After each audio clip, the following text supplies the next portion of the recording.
il se coucha sur l'enfant, mit sa bouche sur sa bouche, ses yeux sur ses yeux, ses mains sur ses mains, et il s'entendit sur lui.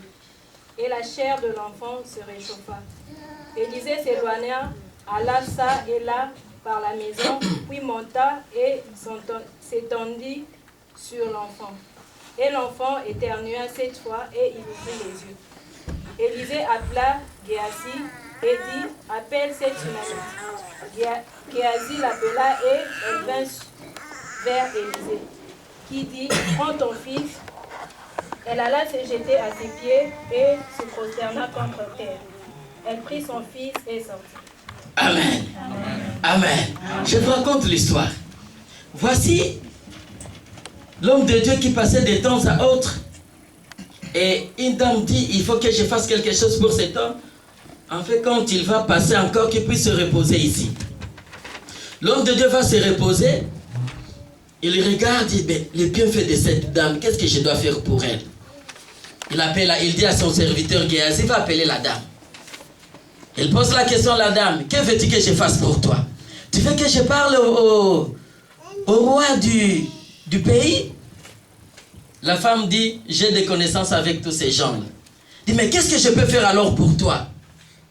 Géasi dit, cette dame n'a pas d'enfant. Élisée dit, ok, on va prier.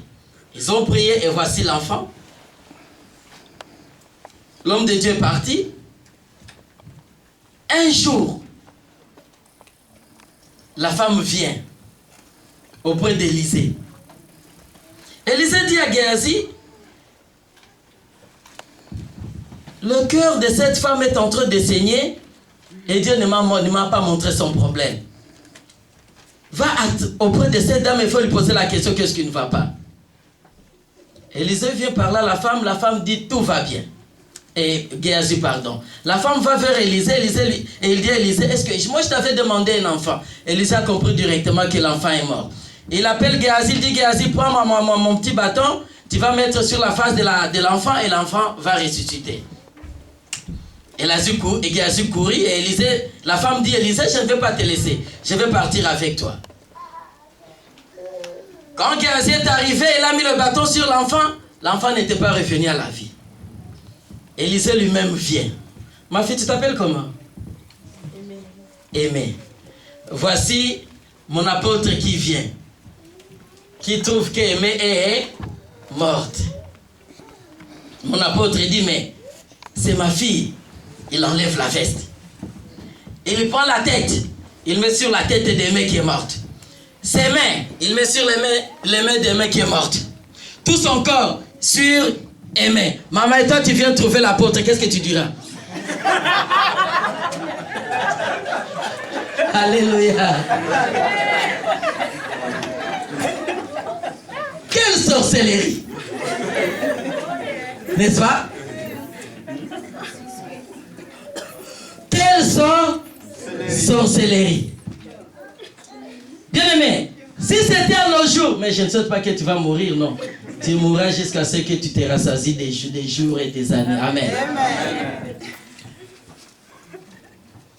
Si c'était à nos jours, maman va dire tout simplement, le mariage est fini.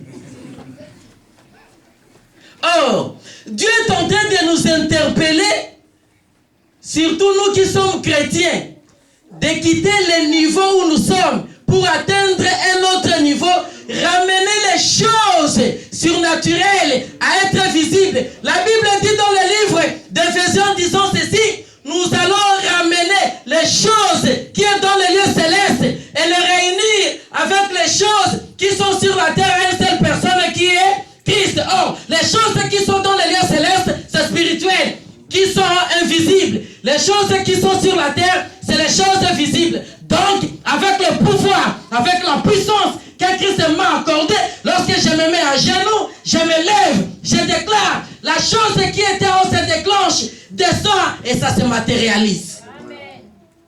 Laisse-moi te dire que si on ne voit pas ce que ton Dieu est en mesure de faire, personne ne te suivra jamais. Amen. Dieu n'a jamais dit lui-même qu'il est le Dieu de Lazare. Non. C'est nous en lisant, nous disons qu'il est le Dieu de Lazare. Mais Dieu n'a jamais mis son nom sur un échouant. Non. Dieu met son nom sur les gens qui ont réussi. Il est le Dieu d'Abraham parce qu'Abraham avait réussi. Il est le Dieu de Jacob parce que Jacob avait réussi. Il est le Dieu de... Tu as réussi. Amen. Amen. Alléluia. Mais c'est comme si on n'est pas en Amérique ici. Hein? Est-ce que vous comprenez la parole? Vous ne me motivez pas. Pasteur, il n'y a pas même le panier pour l'offrande des prophètes. Alléluia. Vous êtes comme des Espagnols. J'ai tenu une conférence à Séville en Espagne où les Espagnols me disaient: oh, una buena enseñanza, el hermano habla muy bien. Mais, ¿qué pasa? No me tengo el dinero, por favor.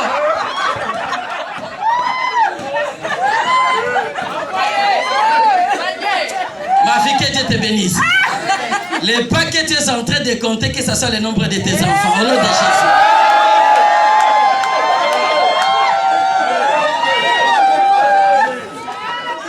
Amen. Alléluia. Mon frère, que mon Seigneur pense à toi. Bien-aimé, voici Élisée qui est descendu.